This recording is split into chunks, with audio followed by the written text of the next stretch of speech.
ایک بار نبی پاک امام حسن کو کاندھے پر اٹھا کے کہیں جا رہے تھے تو ایک صحابی رسول نے بڑے پیار سے کہا حضور اے برخوردار تمہاری سواری کتنی اچھی ہے. بڑا پیار سے نبی پاک کے کاندھوں پر تھے کہ برخوردار تمہاری سواری کتنی اچھی ہے. نبی پاک نے بڑی محبت سے فرمایا یہ بھی تو کہو سوار کتنا اچھا ہے. Look at the love, look at interaction کیسا تھا، پیار کیسا تھا، محبت کیسی تھی. امام حسین کی سٹارٹنگ سنو. آپ مدینہ منورہ میں پیدا ہوئے. اور ایک اور بڑی یونیک بات شاید آپ کو پہلے نہ سنی ہو، امام حسن اور امام حسین وہ ہیں کہ ان کا جو دوسری زبان میں لفظ جو نام بنتا ہے وہ شبیر اور شبر بنتا ہے، مگر یہ جو نام تھے نا حسن اور حسین، آج ایک بڑا یونیک معاملہ چل رہا ہے، چلے لگے ہاتھ تو اس پر بھی کچھ بات کر لیں کہ لوگوں میں ایک کمپٹیشن چلا ہوا ہے کہ یار بچے کا نام جب بھی رکھے نا تو ایسا رکھیں جو پورے خاندان میں کسی کا نہ ہو. اب یہ یونیکنیس کے چکر میں ایسی بڑی بڑی غلطیاں ہو رہی ہیں، اور جناب کبھی غیر مسلموں والے نام رکھ لیتے ہیں، کبھی ایسا نام رکھتے ہیں جس کا کوئی معنی ہی نہیں بنتا، اور کبھی ایسا نام رکھتے ہیں جس کا معنی بڑا ہی خراب بنتا ہے، لیکن بس الگ سے ہونا چاہیے. بھائی کیوں الگ ہونا چاہیے؟ انبیاء کے نام پر، صحابہ کے نام پر، اہل بیت کے نام پر ہمارے بچوں کے نام ہو تاکہ ان کی برکتیں ہمیں نصیب ہونا. امام غزالی تصوف کے امام ہیں، علماء بیٹھے کبھی بیٹھ کے پوچھئے گا ان کا نام کیا تھا، ان کے والد ان کے دادا کا کیا نام تھا. سنو، امام غزالی کا نام محمد، ان کے والد کا نام محمد، ان کے دادا کا نام محمد. آپ کا نام لکھا اس طرح جاتا ہے محمد بن محمد غزالی علیہ رحمۃ اللہ الوالی. ہم کہتے نہیں جناب یہ نام تو خاندان میں ایک ہو گیا اب دوسرا نہیں چاہیے ہیں. ایسا نہیں کیا کریں. برکتوں کے لیے نبی بیٹا جب بھی پیدا ہو، امیر اہل سنت کا بڑا پیارا انداز ہے، نام رکھتے ہیں محمد. اب پکارنے کے لیے کسی صحابی رسول، کسی اللہ کے ولی کے نام پر نام رکھیں تاکہ اس کی برکت نصیب ہوں. تو بہرحال لیکن یہ نام کیسے تھے؟ اللہ اکبر. حسن اور حسین روایتوں میں ملتا ہے یہ نام جنت سے جبریل امین لے کر آئے تھے، اور ان شہزادوں کے نام رکھنے سے پہلے یہ نام دنیا میں کسی اور کے نہیں تھے، گویا یہ مخفی رکھے گئے تھے. جب ان کے نام رکھے گئے تو اس کے بعد یہ نام پھر اب ان کی چاہت میں دنیا بھر کے لوگ رکھتے ہیں، اور رکھنا بھی چاہیے. بہرحال امام حسین رضی اللہ تعالیٰ عنہ کی آپ سٹارٹنگ دیکھیں. ہمارے گھر میں بھی بچہ پیدا ہوتا ہے، ہم کیا کرتے ہیں، چاہتے ہیں کہ کوئی بزرگ کان میں اذان دے دے اور ان کے زبان سے لگ کر کوئی خوراک، کوئی گٹی جو ہے وہ بچے کو کھلائی جائے. اچھی بات ہے، کرنا چاہیے. مگر امام حسین کی قسمت پر ہماری جانیں قربان کہ آپ کے کانوں میں سب سے پہلی آواز اگر کسی کی گئی ہے تو وہ رسول پاک کی آواز گئی ہے. اللہ کے حبیب نے سنایا کیا آپ نے نواسے کو؟ اللہ اکبر. ذرا سوچو، حبیب خدا کی آواز ہے اور حبیب خدا اللہ کا نام سنا رہے ہیں. اللہ اکبر، اللہ اکبر. نبی پاک نے اذان دی ہے امام حسین کے کانوں میں، اور پھر جو سب سے پہلی خوراک امام حسین کے منہ میں گئی ہے گٹی، نبی پاک کو کھجور چبا کر بھی دے دیتے. اللہ اکبر. براہ راست ڈائریکٹ نبی پاک نے اپنی مبارک زبان امام حسین کے منہ میں دے دی ہے. پہلی خوراک لعاب مصطفیٰ ہے صلی اللہ تعالی علیہ وسلم، جو خاری کنویں میں جائے تو میٹھا کر دے، جو زخموں پر لگے تو زخم اچھا کر دے. لعاب دہن پر بات کریں تو گھنٹوں درکار ہیں. پہلی زندگی کی خوراک امام حسین کے شکم اقدس میں جا رہی ہے تو وہ نبی پاک کا لعاب دہن ہے. ارے جس برخوردار کی، جس بچے کی ابتدا یہ ہے، اس کی پرورش کا عالم یہ ہے کہ کبھی وہ نبی پاک کے کاندھوں پر سواری کریں. سنو، ایک بار میرے آقا کی ایک گود میں حضرت ابراہیم نبی پاک کے اپنے صاحبزادے موجود ہیں، دوسری گود میں امام حسین ہیں. جبریل امین حاضر ہوئے، عرض کی حضور دونوں میں سے ایک کو پسند کر لیجئے، ایک کو دنیا سے جانا ہے. حضور نے کیا فیصلہ کیا؟ سنو، چوائس دی گئی نبی پاک کو. آقا کے قلب اقدس پر خیال گزرا کہ اگر ابراہیم دنیا سے جاتے ہیں تو مجھے رنج ہوگا، لیکن اگر حسین چلے گئے تو مجھے بھی رنج ہوگا، فاطمہ بھی تکلیف میں آئیں گی، مولا علی کو بھی تکلیف ہوگی. نبی پاک نے حضرت ابراہیم کی قربانی پسند کر لی. کچھ دنوں کے بعد نبی پاک کے اپنے صاحبزادے دنیا سے چلے گئے. اللہ کے نبی صلی اللہ تعالی علیہ وسلم اب امام حسین کو دیکھتے تو فرماتے یہ میرا وہ بیٹا ہے جس پر میں نے اپنا بیٹا قربان کیا ہے. کمال دیکھیں، یہ وہ تھے. اب آپ کو اس واقعے کی شدت کا اندازہ ہونا چاہیے کہ کس کے ساتھ ہوا تھا. ایک اور بڑی عجیب بات، امام حسین کی شہادت کی خبر جبریل امین نے نبی پاک کو دے دی تھی کہ حضور انہیں جوانی میں کربلا کے میدان میں شہید کیا جائے گا. مولا علی کو معلوم تھا, بی بی فاطمہ کو معلوم تھا, مگر کسی نے اللہ کی بارگاہ میں یہ دعا نہ کی کہ یا اللہ یہ امتحان ٹال دے, یہ مشکل ٹال دے, یہ پریشانی حسین پر نہ آئے, یا اللہ یہ میری آنکھوں کا تارا ہے, اس کو نہ دیکھیں تو ہم بے قرار ہو جاتے ہیں. کسی نے دعا نہیں کی. Each and everybody is ready for that particular exam. اس امتحان کے لیے سارا گھرانہ تیار تھا. کیا میسج ملتا ہے؟ علماء برسوں سے ہمیں کربلا کا واقعہ سنا رہے ہیں. آج میں بھی آپ کو چاہوں تو پورا واقعہ کربلا سناؤں, جس کے لیے 2-3 گھنٹے کم از کم ملنے چاہیے, مگر ہم سب نے یہ واقعہ شاید کئی بار سنا ہے. میں آج آپ کے پاس جو آیا ہوں, کربلا کے اس واقعے سے میں نے اور آپ نے پیغام کیا لیا ہے, سیکھا کیا, تبدیلی کیا آئی. پہلا سبق لیجئے. امتحان کا معلوم تھا مگر تیاری تھی امتحان میں پیش ہونے کی. پیچھے نہ ہٹے, شکوے نہ کیے, شکایات نہ کی, کمپلین نہ کی, بلکہ کربلا کے میدان میں آنکھوں کے سامنے لاشیں گرتے رہے. کسی ایک اہل بیت کے فرد نے اللہ کی بارگاہ میں یہ نہ کہا کہ مولا ہم تو نمازیں بھی پڑھتے ہیں, ہم تو روزے بھی رکھتے ہیں, ہم تو آل رسول ہیں, اے اللہ نبی پاک تو ہمیں یہ کہا کرتے اور ہمارے ساتھ یہ ہو رہا ہے. انہوں نے نہ کہا. اور آج ہم پر تھوڑی سی مشکل آ جائے, تھوڑی سی پریشانی, تھوڑا سا کاروبار ڈاؤن, تھوڑا سا جاب میں پرابلم, تھوڑا ڈاکیومنٹس کا مسئلہ, تھوڑا فیملی ایشو ہے, تھوڑی طبیعت خراب, کیا کرتے ہیں؟ صبر یا شکوہ, کمپلین. کبھی کبھی تو ہم کسی سے بات کریں نا, بھائی آپ کی طبیعت کیسی ہے, بعد میں احساس ہوتا ہے نہیں پوچھتے تو اچھا تھا یار. اتنی لمبی لائن ہوتی ہے شکووں کی. ارے جناب کیا بتائیں, طبیعت بھی خراب ہے, کاروبار بھی ڈاؤن ہے, گھر میں بھی بڑے مسائل ہیں, پریشان ہی پریشان ہوں. بندہ کہ یار اللہ نے اس کو کوئی نعمت نہیں دی, کوئی زبان پر شکر نہیں ہے, کوئی شکوہ نہیں ہے. پہلا میسج تو کربلا کا یہ لے کے جاؤ نا کہ زبان پر شکوہ رنج و علم لایا نہیں کرتے, زبان پر شکوہ رنج و علم لایا نہیں کرتے, نبی کے نام لیوا غم سے گھبرایا نہیں کرتے. مشکل آئے گی. مجھے بتاؤ نا دنیا میں کون ہے جو آج کھڑا ہو کے کہہ دے مجھے کوئی پرابلم نہیں ہے. ہر بندے کے ساتھ کچھ نہ کچھ ایشوز ہیں اور یہ زندگی کا حصہ ہے. اور اس پر صبر کیجئے, اللہ کی رضا پر راضی رہیے, اپنے آپ کو رکھیے, کیونکہ اللہ کریم نے ہمیں نعمتیں زیادہ دی ہیں. کبھی کبھی مشکل آتی ہے, بس اس مشکل کے وقت کو نکال دو, انشاءاللہ تکلیف کے بعد ہمیشہ راحت ہے. شکوہ کرنے والوں کے لیے ایک بڑا زبردست میسج ہے. ایک بزرگ کے پاس ایک شخص گیا, کہتا ہے یار حضور مجھے تو اللہ نے کچھ دیا ہی نہیں ہے. آج کل لوگ کہتے ہیں نا اس کو گاڑی بھی مل گئی, بنگلہ بھی مل گیا, پاسپورٹ بھی بن گیا, اس کا کاروبار بھی چمک گیا, میں تو پیچھے ہی رہ گیا. سنو, بزرگ کے پاس ایک شخص گیا, کہا حضور مجھے تو کچھ ملا ہی نہیں ہے. آپ نے کہا اچھا کچھ نہیں دیا اللہ نے؟ کہا نہیں کچھ نہیں دیا. کہا اچھا ایسا کرو ایک ہاتھ دے دو, 10 لاکھ روپے لے لو.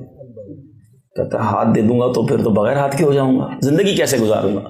کہا اچھا ٹھیک ہے ایسا کرو ایک آنکھ دے دو, 10 لاکھ لے لو. کہتا حضور اندھا ہو کے کیسے رہوں گا. اچھا ایک کان دے دو, 10 لاکھ لے لو.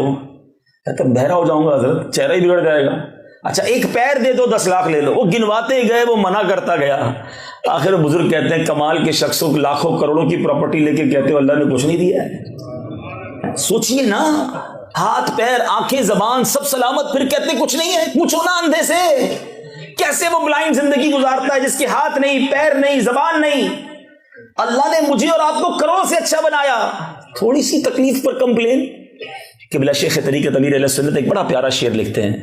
آپ فرماتے ہیں پیارے مبلغ معمولی سی مشکل پہ تو گھبراتا ہے. پیارے مبلغ معمولی سی مشکل پہ تو گھبراتا ہے. دیکھ حسین نے دین کی خاطر سارا گھر قربان کیا. یہ مذہبی لوگوں کے لیے بھی میسج ہے. دین کا کام کرنے تھوڑا آگے بڑھتے ہیں, تھوڑا سا کوئی ناراض ہو جائے کہتے ہیں میں نے نہیں کرنا, میں نہیں مسجد کی خدمت کروں گا, بھائی کمیٹی کے لوگ بڑا مشکل کرتے ہیں, میں درس نہیں دوں گا, میں قافلے میں نہیں جاؤں گا, میں فلاں کام نہیں کروں گا. یار لوگ ساتھ نہیں دیتے. تھوڑی سی مشکل نیکی چھوڑ دی. ارے امام حسین نے تو جان قربان کر دی دین کے لیے, اور ہم تھوڑی سی مشکل کے لیے نیکی کے کام چھوڑ دیتے ہیں, جاب چھوڑتے ہیں اس مشکل کے لیے. ادھر تو یورو مل رہے ہوتے ہیں نا, دین کے کام سے لوگ فوراً بھاگ جاتے ہیں. ایسا نہ کریں. کام میں مشکل آئے گی, جو بھی دین کا کام کرے گا اس کے لیے رکاوٹیں آتی ہیں. کربلا والوں کو یاد کرتے ہوئے لگے رہیں, انشاءاللہ کامیابی آپ کے قدم چومے گی انشاءاللہ. آگے چلتے ہیں. اب امام حسین گئے کیوں کوفہ؟ یہ بڑا امپورٹنٹ کوسچن ہے. آپ تو مدینہ منورہ میں پیدا ہوئے, مدینہ منورہ میں آپ کی لائف گزری، اور بڑی شاہانہ سے مراد یہ کہ آپ لوگوں کی آنکھوں کا تارا، دلوں کا چین تھے، روضہ رسول سامنے اور نواسہ رسول مدینے میں، تو ہر شخص آپ کی تعظیم اور عزت کرتا تھا۔ مگر ہوا یہ کہ حضرت امیر معاویہ رضی اللہ تعالیٰ عنہ کی انتقال کے بعد یزید پلید نے اب تخت پر قبضہ کیا، اور اس کے بعد اس نے اپنا پیغام جاری کیا کہ میری بیعت کی جائے، میری اطاعت کی جائے۔ شام کے لوگوں نے تو اطاعت کر لی کافی لوگوں نے، مگر کوفہ کے لوگوں نے امام حسین کو خط لکھے کہ حضور ہم اس شریر کی اطاعت نہیں کرنا چاہتے، آپ کرم فرمائیں، ہم آپ کے ہاتھ پر بیعت کریں گے۔ مدینہ شریف میں بھی کئی صحابہ کرام موجود تھے، ان کو بھی پیغام بھیجا گیا کہ آپ بھی یزید کے ہاتھ پر بیعت کریں، اور انہوں نے بھی بیعت نہیں کی۔ امام حسین اگر یزید کے ہاتھ پر بیعت کر لیتے نا تو مہینے کے لاکھوں لاکھ روپے آپ کو وظیفہ دیا جاتا، آپ کو زبردست عزت دی جاتی، آپ کو انعام و اکرام سے نوازا جاتا، بڑی بڑی آفرز کی گئی، سارے صحابہ کو بھی کی گئی اور امام حسین کو خاص کی گئی۔ یزید بھی جانتا تھا کہ اگر امام حسین نے بیعت کر لی پھر تو ساری دنیا کر لے گی نا، نبی کے نواسے ہیں۔ لیکن امام حسین جانتے تھے کہ یزید کے ہاتھ پہ بیعت کرنے کا مطلب یہ ہے کہ اب اس نے جتنے بھی غلط کام کرنے اس کو سرٹیفکیٹ مل جائے گا، انڈوز ہو جائے گا کہ امام حسین نے اس کی بیعت کر لی، پھر ٹھیک ہے سارا کچھ۔ امام حسین نے باطل کے آگے سر نہیں جھکایا، خود بھی بیعت نہیں کی، اور جو کوفہ سے کنٹینیو لیٹر آ رہے تھے وہ بھی آپ کے سامنے تھے۔ انہوں نے کہا حضور آپ آئیے، ہم آپ کا بھرپور استقبال کریں گے، عزت کے ساتھ آپ کو بٹھائیں گے اور آپ کے ہاتھ پر بیعت کریں گے۔ امام حسین نے مدینہ چھوڑا، بڑے رنج میں نبی پاک کے روضے پر پورے قافلے نے حاضری دی، آنسو بہائے، نبی پاک سے گویا الوداع مانگی، اور وہاں سے مکے آ گئے۔ مکے شریف پہنچے تو بڑے بڑے صحابہ کرام امام حسین کے پاس آئے کہ حضور آپ نہ جائیں۔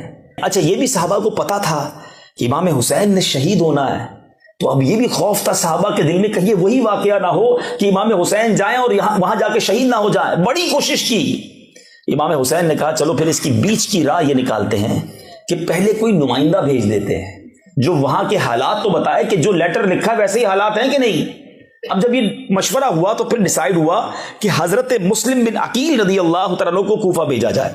وہ اپنے بچوں کو لے کر کوفہ پہنچے، ادھر زبردست استقبال ہوا، 10-12 ہزار لوگوں نے آپ کے ہاتھ پر ہاتھوں ہاتھ بیعت کر لی، امام حسین کی بیعت پر آپ کے ہاتھ پر بیعت کر لی ان کی نائبی کے طور پہ۔ جب انہوں نے حالات دیکھے کہ سب لوگ اتنی محبت کر رہے ہیں، حضرت مسلم بن عقیل نے ایک خط لکھا امام حسین کو کہ حضور تشریف لے آئیے، یہاں تو ٹھنڈی سڑک ہے، سب چیزیں بہتر ہیں، ایوری بڈی ویلکمنگ اس، یہاں بڑا پیار مل رہا ہے۔ یہ خط امام حسین کو ملا، اور اب یہاں جیسے ہی پتا چلا، یزید کو پتا چلا کہ یہاں تو معاملہ الٹ ہو رہا ہے، تو اس نے ابن زیاد کو گورنر بنا دیا اور فوری طور پہ آرڈر جاری کیا کہ نعمان بن بشیر جو صحابی رسول ہیں ان کو معزول کیا جائے، کیونکہ وہ حضرت مسلم بن عقیل کو سپورٹ کر رہے تھے، ساتھ دے رہے تھے۔ فوری طور پہ ابن زیاد پہنچا، حضرت نعمان بن بشیر کو اس نے سائڈ پہ کیا، اور اب اس نے ایسی خطرناک پلاننگ کی کہ جو ہزاروں لوگ حضرت مسلم بن عقیل کا ساتھ دے رہے تھے ان کے سرداروں کو گرفتار کر لیا، اور سب کو کہا کہ اپنی قوم کو کہو کہ حضرت مسلم بن عقیل کا ساتھ نہ دے ورنہ تمہیں بھی مار دوں گا، تمہاری جائیدادیں بھی ضبط ہو جائیں گی۔ مال کا لالچ، خوف، ڈر، ان سرداروں نے اپنی قوم کو بھی ڈرانا شروع کیا کہ ایسا نہ کرو ورنہ ہمارا کچھ بھی نہیں بچے گا۔ حضرت مسلم بن عقیل نے غمزدہ حالت میں کوفہ کی جامع مسجد میں نماز ادا کی، ہزاروں لوگ تھے ساتھ، کم ہوتے ہوتے ہوتے 500 رہ گئے، 500 لوگوں کی نماز ہوئی، اور جب حضرت مسلم بن عقیل نے سلام پھیرا اور سلام پھیر کے پیچھے دیکھا تو ایک بھی مقتدی نہیں تھا، سب بے وفائی کر کے چلے گئے۔ ہزاروں لوگ ساتھ تھے، مگر اب ابن زیاد کے اس ظلم و ستم اور خوف کی وجہ سے سب چلے گئے، اب اکیلے رہ گئے۔ پورے کوفہ میں کوئی گھر میں بٹھانے کو تیار نہ تھا، جن کو بڑی محبتوں سے بلایا گیا ان کے لیے ایک چھوٹا سا کمرہ دینے کو کوئی تیار نہ تھا۔ سب کو یہ ڈر تھا کہ اگر ہم نے اپنے گھر میں رکھا تو ابن زیاد کے جو کارندے ہیں وہ آ کر ہمیں بھی ماریں گے۔ اب حضرت مسلم بن عقیل کو اپنی فکر کم، امام حسین کی فکر زیادہ تھی۔ علماء بیٹھے ہیں، میرے نزدیک کربلا کے اس واقعے کا یہ ٹرننگ پوائنٹ تھا۔ وہ جو خط لکھ چکے تھے ان کو فکر یہ تھی کہ خط میں نے لکھا ہے کہ حضور آ جائیں، اور یہاں تو معاملہ ہی الٹ ہو گیا ہے۔ اس زمانے میں فیکس، ٹیلی فون، واٹس ایپ، انٹرنیٹ تو تھا نہیں کہ دوبارہ فون کر دیتے کہ حضور اب نہ آئیں، وہاں خط پہنچتا ہے، یہاں حضرت مسلم بن عقیل کو شہید کر دیا جاتا ہے، ان کے چھوٹے 2 بچوں کو بھی شہید کر دیا جاتا ہے، ان کے سر ان ظالموں نے کوفہ کے بازار میں گھمائے، یہاں یہ شہید ہوتے ہیں، اور 3 ذوالحجہ کا ہی یہ دن تھا، اور اسی دن حضرت امام حسین اپنے قافلے کے ساتھ وہاں سے چلتے ہیں۔ دا سیم ڈے قربانی دیکھیں، مجھے بتاؤ نا 3 ذوالحجہ کو مکے میں کیا رونق ہوتی ہے، ساری دنیا کے لوگ حج کرنے وہاں جاتے ہیں، مگر امام عالی مقام ان مبارک دنوں میں اپنی فیملی کے ساتھ 82 لوگوں کے ساتھ، جن میں بچے بھی ہیں خواتین بھی ہیں، مکہ چھوڑ کر کوفہ روانہ ہوتے ہیں۔ صحابہ نے بہت عرض کیا، مگر آپ نے کہا کہ جن لوگوں نے مجھے خط لکھے ہیں قیامت کے دن اگر اللہ کی بارگاہ میں وہ کھڑے ہو گئے کہ یا اللہ ہم تو امام کو بلانا چاہتے تھے کہ وہ آئیں، ہم ان کے ہاتھ پر بیعت کریں، امام حسین ہی نہیں آئے ہمارے پاس، آپ حجت تمام کرنا چاہتے تھے، مدینہ شریف چھوڑ کر روانہ ہو گئے، مکہ شریف چھوڑ کر بھی روانہ ہو گئے۔ سوچئے کمفرٹ زون تھا نا، کمفرٹ زندگی کا ایک دور تھا، اس سے آپ ڈیفیکلٹ زون کی طرف گئے، مشکل حالات کی طرف گئے، کیونکہ دین کی خدمت کرنی تھی، نانا کے دین کے پرچم کو بلند کرنا تھا۔ آج ہم کہتے نہیں یار موسم ٹھیک نہیں ہے، نماز کے لیے کہاں جائیں گے، اپنے کمفرٹ زون سے کوئی ہم مشکل طرف آتے ہی نہیں ہے جو ہماری طبیعت پر، ہماری نفس پر گراں گزرے، اور ہم کہتے ہیں میں پنجتن کا غلام ہوں، میں اہل بیت کا چاہنے والا ہوں۔ بتائیے نا کون سی چیز قربان کی ہے میں نے اور آپ نے؟ وقت ہم نہیں دیتے، مال ہم خرچ نہیں کرتے، ایفرٹ ہم نہیں کرتے، اور وہ پورے خاندان کو لے کر کوفہ کے لیے مکہ مدینہ چھوڑ کر چلے گئے۔ اب جب آپ تقریباً 3 محرم الحرام کو کربلا کے قریب پہنچتے ہیں تو وہاں انٹرسیپٹ کیا جاتا ہے آپ کو۔ حر اس زمانے میں تو یزید کے ساتھ تھا، حر نے آ کر آپ کو انٹرسیپٹ کیا، 1000 کا لشکر تھا۔ امام حسین نے کہا مجھے تو لیٹر لکھ کر بلایا گیا ہے، مجھے کیوں روکا جا رہا ہے؟ تو کہا نہیں، ہمیں تو یہ آرڈر ہے کہ آپ کو گرفتار کر کے ابن زیاد کے پاس لے جایا جائے۔ امام حسین نے کہا کہ میرے پاس تو خط ہے، میں تمہیں خط دکھا رہا ہوں، دیکھو مجھے لوگوں نے بلایا ہے۔ وہ کہتا حضور میں اور کچھ نہیں جانتا، آرڈر یہی ہے کہ آپ کو گرفتار کر کے لے جانا ہے۔ حر کے دل میں اہل بیت کی محبت تو تھی، مگر ادھر والوں کا خوف بھی تھا۔ لیکن جب دیکھا گیا کہ حر جو ہے نماز ہوتی تھی تو امام حسین کی امامت میں ہی نماز پڑھتے تھے، لیکن بعد میں گھیرا بھی ڈال لیتے تھے۔ اب جب یہ معلومات ہوئی تو ابن سعد کو بھیجا گیا، بہرحال 22,000 کا لشکر آ گیا۔ دنیا نے ایسی کوئی جنگ نہ دیکھی ہوگی کہ 82 لوگ ہیں جو لڑنے کے لیے نہیں آئے ہیں، خواتین بھی ہیں، بچے بھی ہیں، ہتھیار بھی نہیں ہیں، اور ان کے سامنے 22,000 کا لشکر۔ وہ سارے جانتے تھے، کیا جانتے تھے کہ ان کی رگوں میں شیر خدا کا خون ہے، ان سے لڑنا آسان نہ ہوگا، انہیں گرفتار کرنا آسان نہ ہوگا، پیر کانپتے تھے، ہاتھ کانپتے تھے ان سے لڑنے کے لیے۔ بہرحال طویل واقعہ ہے کہ کیا کیا ظلم ہوا، نہر فرات سامنے تھا مگر پانی بند کر دیا گیا۔ حضرت علی اصغر 6 ماہ کے ہیں، جب ان کے لیے پانی مانگنے کے لیے آگے جایا گیا تو ان کے گردن پر بھی تیر چلا دیا گیا۔ ایک ایک کر کے نبی پاک کے گلشن کے پھول شہید ہوتے گئے، اور آخرکار 10 محرم الحرام کو امام حسین ہیں، اور آپ نے کربلا کے اس میدان میں ایک تاریخی خطبہ دیا ہے۔ میٹھے اسلامی بھائی، آج بھی اس خطبے کو سنیں تو عقل حیران ہو جاتی ہے کہ اس خطبے کو سننے کے بعد بھی کوئی ظالم ایسا ہو سکتا ہے کہ جو اس خطبے کو سننے کے بعد بھی نہ لرز جائے اور اپنے ارادوں سے پیچھے ہٹ جائے۔ اللہ اکبر۔ امام حسین رضی اللہ تعالی عنہ نے جو خطبہ دیا اس کے چند الفاظ ذرا سنیے گا تاکہ آپ کو احساس ہو کہ امام نے ہر طرح سے حجت پوری کی، لوگوں کو سمجھانے کی وہاں بھی کوشش کی کہ نہ کرو ایسا ظلم۔ آپ الفاظ سنیں، آپ فرماتے ہیں خون ناحق حرام اور غضب الہی کا موجب ہے، میں تم کو آگاہ کرتا ہوں کہ اس گناہ میں مبتلا نہ ہو۔ میں نے کسی کو قتل نہیں کیا ہے، کسی کا گھر نہیں جلایا، کسی پر حملہ آور نہیں ہوا۔ اگر تم میرا شہر میں آنا نہیں چاہتے تو مجھے واپس جانے دو، میں تم سے کسی چیز کا طلبگار نہیں ہوں، تمہارے در پہ آزار نہیں، تم کیوں میری جان لینے کے در پہ ہو؟ تم کس طرح میرے خون کے الزام سے بری ہو سکتے ہو؟ روز محشر تمہارے پاس میرے خون کا کیا جواب ہوگا؟ اپنا انجام سوچو، اپنی عاقبت پر نظر ڈالو، پھر یہ بھی سمجھو کہ میں کون ہوں، میں بارگاہ رسالت میں کس چشم کرم کا منظور نظر ہوں، میرے والد کون ہیں، میری والدہ کس کی لخت جگر ہیں، میں انہی بطول زہرا کا نور دیدہ ہوں جن کے پل صراط پر گزرتے ہوئے عرش سے ندا کی جائے گی کہ اے اہل محشر اپنے سر جھکاؤ، اپنی آنکھیں بند کرو، خاتون جنت 70,000 حوروں کو رکاب سعادت میں لے کر گزرنے والی ہے۔ میں ان کا بیٹا ہوں، میں وہی ہوں جس کی محبت کو رسول پاک نے اپنی محبت فرمایا۔ میرے فضائل تمہیں خوب معلوم ہیں، میرے حق میں جو احادیث ہیں تم ان سے بے خبر نہیں ہو۔ اللہ اکبر، ایسا خطبہ، مگر لالچ انسان سے کیا کچھ کروا سکتی ہے. اس پورے واقعے سے جو سبق زبردست لینا ہے نا، بعض اوقات لوگ سیٹسفائی ہو جاتے ہیں، کہتے ہیں یار میں نمازی، حاجی، زکوٰۃ دینے والا، روزے رکھنے والا، بس بہت ہو گیا، الحمدللہ میں دین پر ہوں.